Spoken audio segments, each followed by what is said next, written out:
Cops unleash canine dogs on black woman and her newborn baby. Unaware she is a former military dog handler, they thought she was just another scared black mother on the street, cornered, vulnerable, clutching her newborn baby to her chest as flashing red and blue lights cut through the night. But what those officers didn't know was that the woman they were about to unleash their vicious canine dogs on was not helpless, not ordinary, and not about to become another tragic statistic. She had once stood in deserts halfway across the world, commanding some of the most disciplined military dogs ever trained. She had faced war, death, and silence. And now, as her baby cried in her arms and the dog's snarls grew louder, she was about to show the world, and those officers, a side of strength they never imagined. This is not just a story of survival. This is a story of truth, of power, of a mother who refused to break when the system tried to crush her. And once you hear it, you'll never forget it. It began on a rainy evening in a small American town, the kind of place where people claim nothing bad ever happens, where neighbors wave politely across picket fences and children ride their bikes under the watch of street lamps. But for her, a black woman with a newborn wrapped in a thin blanket, the night was already heavy with fear. She had walked that street before, but tonight something felt different. Eyes lingered on her longer, whispers carried just a little too loudly, and the sound of a distant siren made her heart pound harder than it should have. She wasn't running from crime, wasn't guilty of anything but existing in a place that too often decided who belonged and who didn't. As she tightened her grip on her baby, whose soft cries were muffled against her chest, she noticed the approaching headlights. A police cruiser slowed down, then another pulled up from behind. She froze. Her body stiffened the way it had in years past during military drills, that primal instinct that told her danger was near. But this wasn't a war zone. This was supposed to be home. And yet the air was thick with the same hostility she had felt on battlefields where trust could shatter in a second. The cops stepped out, heavy boots splashing in puddles, hands already on their belts, suspicion written across their faces. She tried to speak, to explain, but before she could form the words, one officer's hand waved toward the back of the cruiser. The door opened. A growl pierced the night. Out stepped a K9, its teeth bared, leash pulled tight, eyes locked on her like prey, her breath caught in her throat. Memories surged, desert sands, roaring helicopters, barking commands in a foreign tongue. She had been here before, just in a different form. But tonight, it wasn't about her. Tonight, it was about the fragile life pressed against her chest, the tiny heartbeat trusting her to stand unshaken. The officers thought they were in control. They thought she was weak. But they had no idea who they were dealing with. The rain grew heavier as the woman stood frozen, clutching her newborn closer to her chest, the baby's tiny fists trembling against the soft fabric of the blanket, his cries cutting through the night like fragile echoes of innocence. But the officers did not hear those cries as anything more than background noise, because to them, she wasn't a mother trying to protect her child. She was a threat, an inconvenience, someone to be subdued. And when one of them snapped his fingers and barked an order, the canine dog lunged forward, snarling, teeth glistening under the flash of headlights, water dripping from its muzzle as it strained against the leash. And in that moment, she felt every ounce of adrenaline surge through her body, the kind that once kept her alive in desert war zones when the world erupted in chaos. But here she was, back on American soil, branded by suspicion rather than honored for her service, her military jacket long replaced with civilian clothes that carried no badge, no authority, just the color of her skin that painted her as guilty before a word left her lips. And yet even as the officers shouted commands at her, even as one gestured violently for her to drop to her knees, she did not break, she did not beg, because she knew something they didn't. She knew that the very animal they believed would terrify her into submission was nothing more than a soldier in fur, a creature bound not by cruelty, but by training, and her eyes locked with the canine's eyes for a fraction of a second, and in that unspoken silence between handler and dog, recognition flickered, the kind of recognition no officer on that street could ever understand, for she had once spent endless nights commanding beasts like this, teaching them to detect danger, to charge when ordered, to obey not just the voice, but the heart behind it. And though years had passed since she last wore her uniform, muscle memory never dies, instinct never fades, and when the officer unclipped the leash and the dog leapt forward, it should have been the moment her story ended. But instead it became the moment her past resurrected, because she dropped to one knee, shielding her baby with one arm, while raising her free hand in a motion so subtle, so precise it wasn't defiance, it was command, and the dog halted mid-stride, snarling but confused, its body trembling with conflict between the officer's harsh orders and the buried obedience that stirred at the echo of her presence.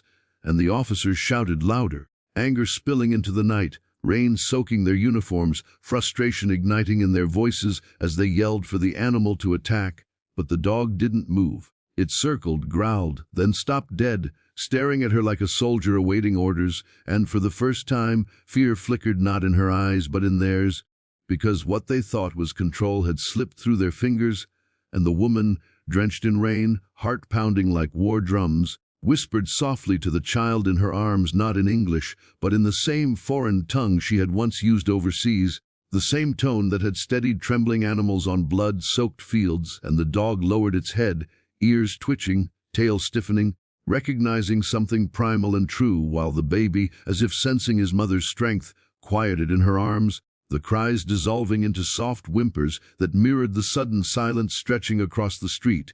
And as the officers exchanged bewildered glances, as disbelief shadowed their faces, they failed to realize that this was no accident, no fluke of coincidence.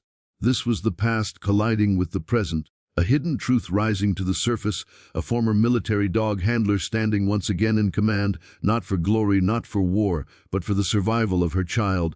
And in that moment, the storm around her no longer felt like a curse, but a veil, a cover under which her strength would finally be revealed. The silence on that rain-drenched street did not last long, because silence has a way of making frightened men desperate, and the officers, their authority suddenly crumbling before their eyes, could not comprehend how their trained animal had frozen under the gaze of a drenched black woman clutching a child. So one of them cursed, veins bulging on his neck, and reached for the radio on his shoulder to call for backup, while another, angered by what he mistook as mockery, yanked open the second cruiser's door and dragged out another K9, its paws splashing into the water as it snarled with a vicious hunger for command.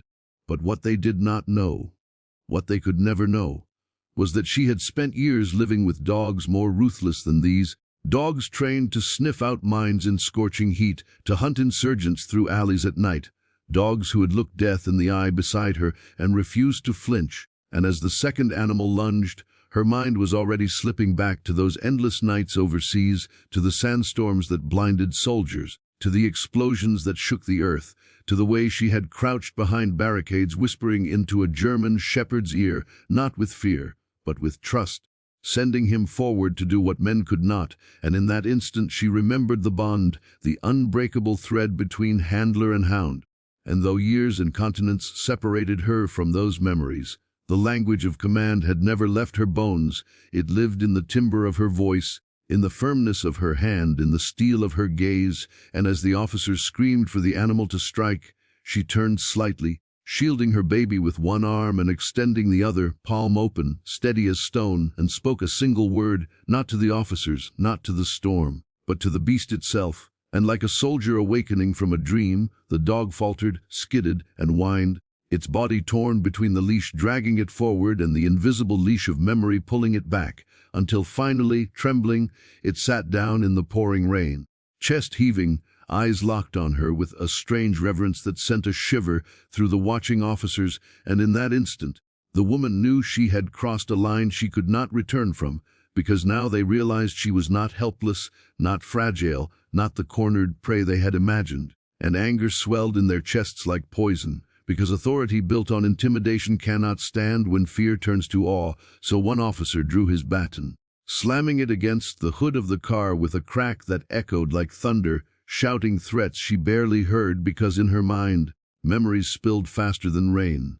The letter she had received after her last tour, thanking her for her service, yet discarding her with silence when she asked for help transitioning back to civilian life, the nightmares she had fought through alone, the doors that had closed when she applied for jobs, the looks of suspicion when she walked into stores, and the bitter irony that the very nation she had served now saw her not as a veteran, not as a mother, but as a danger.